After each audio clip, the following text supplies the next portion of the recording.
Hello and welcome to another episode of Monkey Builds here on the Jenny Kirk channel. Jenny is currently up in Weir Yard, the loft layout, preparing for this weekend, which is the Great Electric Train Show. So you get two videos of me this week because, wow, you've just been that lucky. And this time we've got a new model. It's a Star Wars X-Wing fighter from Revell, a level 3.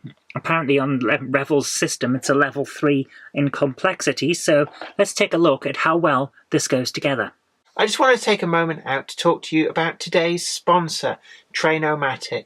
They make DCC decoders to fit any locomotive from any manufacturer. They're made by hobbyists for hobbyists.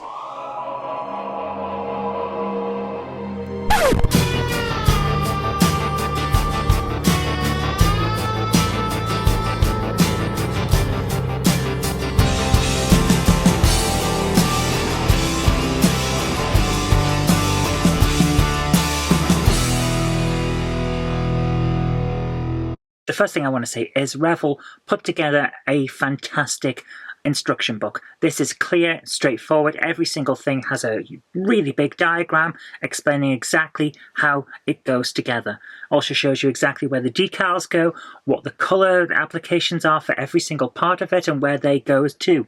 It's very clear, very easy to follow, and that is good.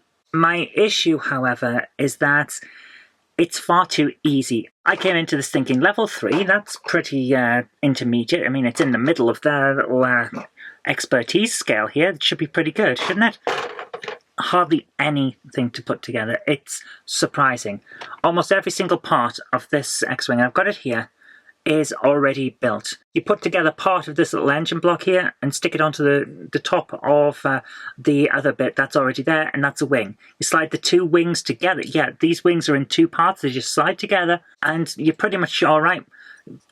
4-6 bits there, top and bottom of the fuselage, then a couple more bits and you're done. It's hardly any work at all. These little bits here, they're stuck on. Hardly anything, really. You don't need a huge amount of glue, you don't need a huge amount of time. I was expecting this to take a day or two, and to be honest with you, most of that time was taken up with waiting for the paint to dry. I am not kidding. This is exceptionally simple. A child can do this, probably without supervision.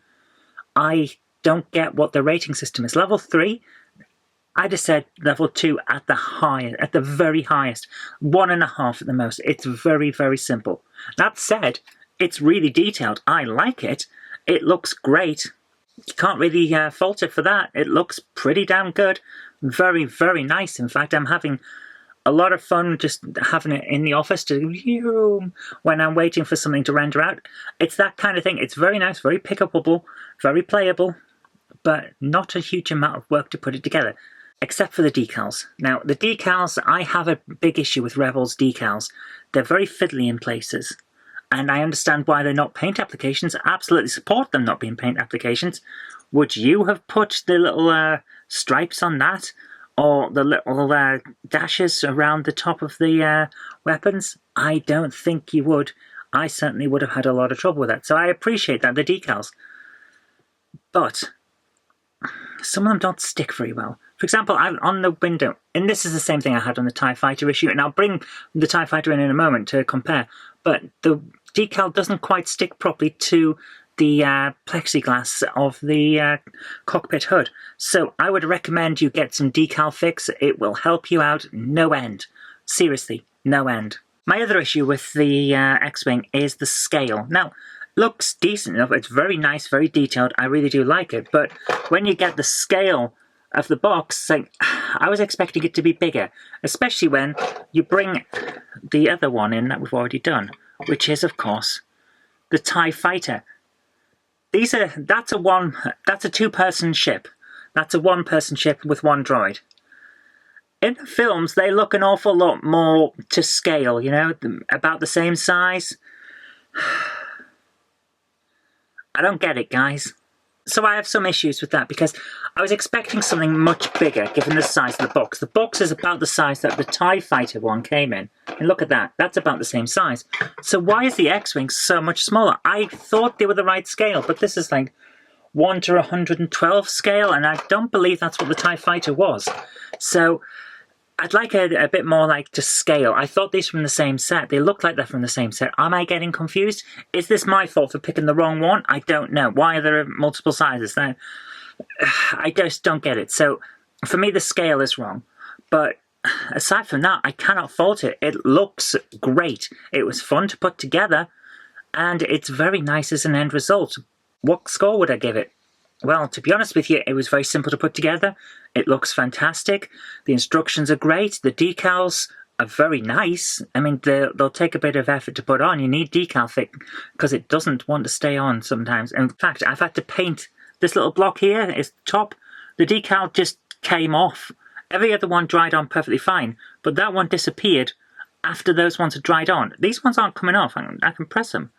But that one just disappeared, and that one isn't properly sticking to the plexiglass. I just don't get it. I think there's an issue with decals. So, from my point of view, on a scale of 5, I would give it a 4. And it's only just getting a 4. It would be probably a high 3 if I wanted to be cruel because of the decals. But 4 out of 5, I think I would give it that. If you like Star Wars, this is a great set of models.